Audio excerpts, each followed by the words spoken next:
You're playing, experimenting, collecting sparks. Now witness the magic. Creativity isn't solitary. It's a bridge to connection, legacy, and unexpected joy.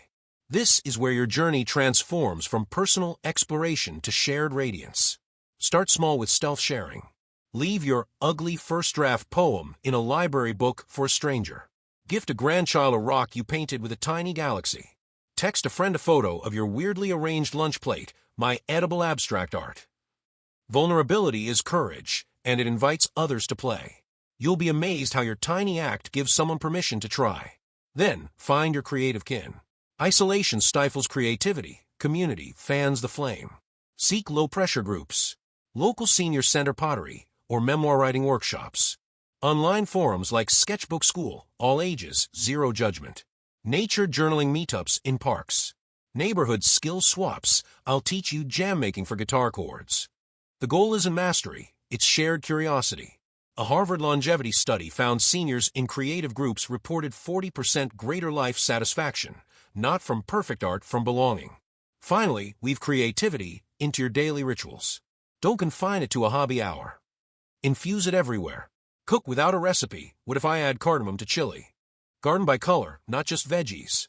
Tell bedtime stories with original characters.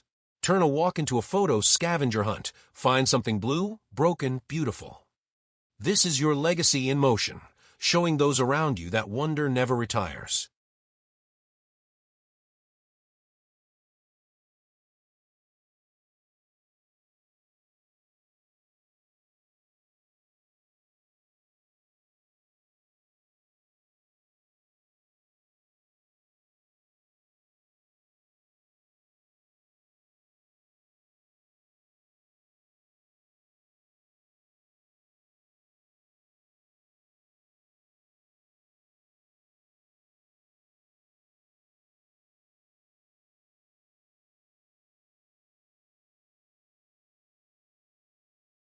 You know that sound when you stand up?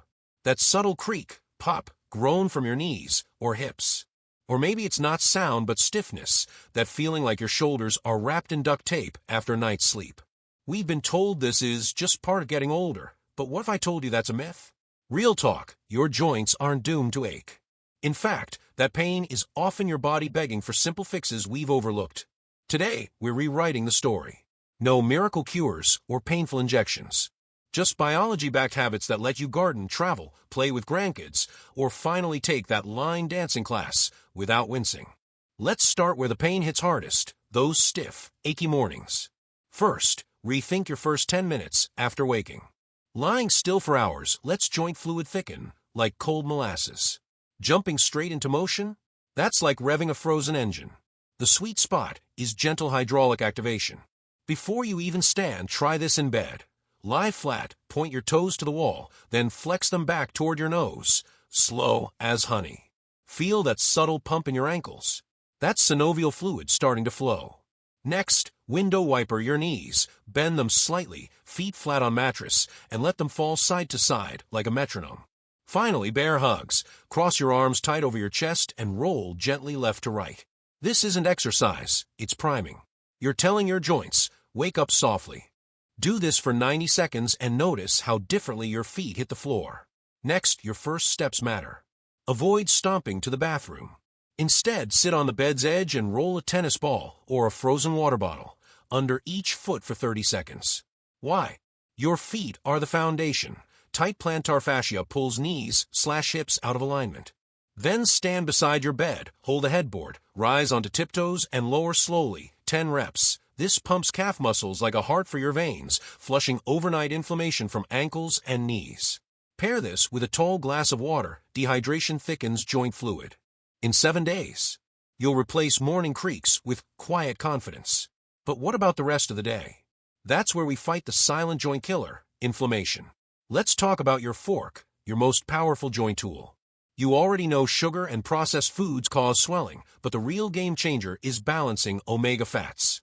See omega-6 in vegetable oils, fried foods, scream inflame to your body. Omega-3s in fish, flax, whisper calm. After 60, that ratio tips dangerously toward inflammation. Resetting it isn't about deprivation, it's strategic swaps. Start with your cooking oil. Ditch canola and corn oil. Instead, use extra virgin olive oil for cold dishes, drizzles, dressings, and avocado oil for high-heat cooking. Their monounsaturated fats are neutral referees. Then, twice weekly, eat fatty fish like wild salmon or sardines. Can is fine. Not a fish fan. Grind flax seeds in a coffee grinder and sprinkle 2 tablespoons daily on oatmeal or yogurt. The lignans in flax are nature's COX-2 inhibitors, like natural Advac without the gut punch. Now let's bust a movement myth. Rest is best for aching joints. Wrong. Your joints are living hinges. They rust without motion. But here's the catch. Not all movement helps. High-impact pounding, jogging on pavement, jumping jacks, grinds cartilage. The golden rule.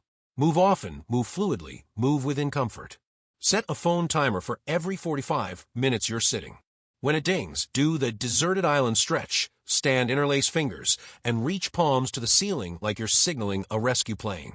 Then slowly sway hips side to side 8 times. Finally, trace giant alphabet letters with your big toe on the floor, A to E per foot. This combats stiffness without strain. For exercise, swap pounding for gliding, water aerobics, buoyancy unloads joints, recumbent biking, or Tai Chi's flowing forms. A Mayo Clinic study found Tai Chi reduces knee osteoarthritis pain by 47% in 12 weeks, better than pills. Yet even perfect movement fails if you're sabotaged by stealth stiffeners. Ever wake up sore after doing nothing wrong? Check your chairs. Soft couches that sink your hips below knees? A hip flexor nightmare. Use a firm cushion to lift your pelvis level. Sleeping on your side with knees mashed together? A $15 pillow between legs aligns hips/spine. Carrying a purse on one shoulder? Switch to a cross-body bag. Uneven loads strain shoulders and spine. These tweaks feel small but protect your joints 8 hours a day. Ready for the most overlooked pain reliever? It's not in your medicine cabinet.